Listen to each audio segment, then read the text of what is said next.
ये सबसे विकृत कसाई है जिसे मैंने कभी देखा है। उसकी सबसे बड़ी हॉबी सुंदरियों को सींख में पिरोना है। सींख में पिरोने की प्रक्रिया आसान बनाने के लिए वह सावधानी से एक नुकीली टहनी चुनता है और फिर चुपचाप सुंदरियों के पीछे पहुंच जाता है। सुंदरियां जाग जाती हैं, लेकिन अब सब कुछ देर हो चुकी है। हालांकि कसाई के लिए यह एक छोटी शुरुआत थी। जल्द उसकी नजर काली दीदी पर पड़ गई। काली दीदी को काबू में करने के बाद उसने उसकी आंखों में आंखें डालकर देखा। पाया कि काली दीदी बदसूरत है। उसने डबल आईलिड सर्जरी करवाई है। कसाई के चेहरे पर नापसंदगी थी। उसने काली दीदी को पेड़ से बांध दिया। तेज धार सुअर काटने की छुरी निकालकर काली दीदी का खून निकालने लगा। पहले लगा था कि काली दीदी जल्दी मर जाएगी, लेकिन काली दीदी अपनी डबल आईलिड आंखों से घूरती रही, जिससे गुस्से कसाई ने लोहे की छड़ पकड़ी और काली दीदी को आर पार किया।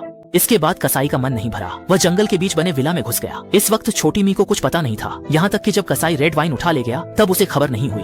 जब छोटी मी बेडरूम में पजामा बदलने गई तो कसाई सुअर काटने वाली छुरी लेकर अलमारी के ऊपर छिप गया। जल्द छोटी मी वापस आई और देखा कि रेड वाइन गायब है, पर उसे अब भी खतरे का एहसास नहीं हुआ। जब उसने रेड वाइन को हैंडरेल पर देखा तो उसने सोचा कि शायद उसने जगह गलत याद रखी थी।